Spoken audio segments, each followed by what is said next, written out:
Audio Jungle.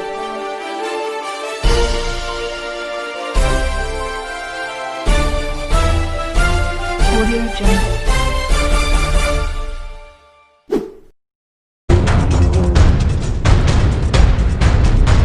America के जानकारों का कहना है कि हथियारों के विकास का प्रोसेस बहुत लंबा होता है और कोई भी देश 5 या 10 सालों में हथियारों के क्षेत्र में आत्मनिर्भर नहीं बन सकता। जैसे कि भारत ने 1969 में हल्के लड़ाकू जहाजों को बनाने का फैसला किया, लेकिन तब भारत की पुरानी सरकारों ने इसके विकास पर कोई ध्यान नहीं दिया। और अगर तब से ही लड़ाकू जहाजों के विकास पर अच्छे तरीके से ध्यान दिया गया होता तो आज भारत कई सारे पीढ़ियों के हथियार बनाने में बहुत आगे होता और आज भारत को तेजस लड़ाकू जहाजों के लिए कावेरी जैसे इंजन के विकास या फिर अन्य हथियारों के विकास के लिए विदेशी कंपनियों से सहायता नहीं मांगनी पड़ती। वैसे यह बात पुरानी हो चुकी है और नए भारत के नई सरकार ने चीन की चुनौतियों से निपटने के लिए बहुत बड़ा फैसला लिया है और इस फैसले के तहत 2027 तक भारत हथियार बनाने के मामले में 70% आत्मनिर्भर होगा और इसमें इजराइल भारत का बहुत बड़ा साझेदार बनेगा। दरअसल भारत ने अगले 7-8 सालों में अपनी सेना और हथियारों को अत्याधुनिक बनाने के लिए $130 अरब खर्च करने का फैसला किया है और इसमें इजराइल की कंपनियों को बहुत बड़े पैमाने पर आमंत्रित किया जाएगा। इसी के साथ इजराइल और भारत मिलकर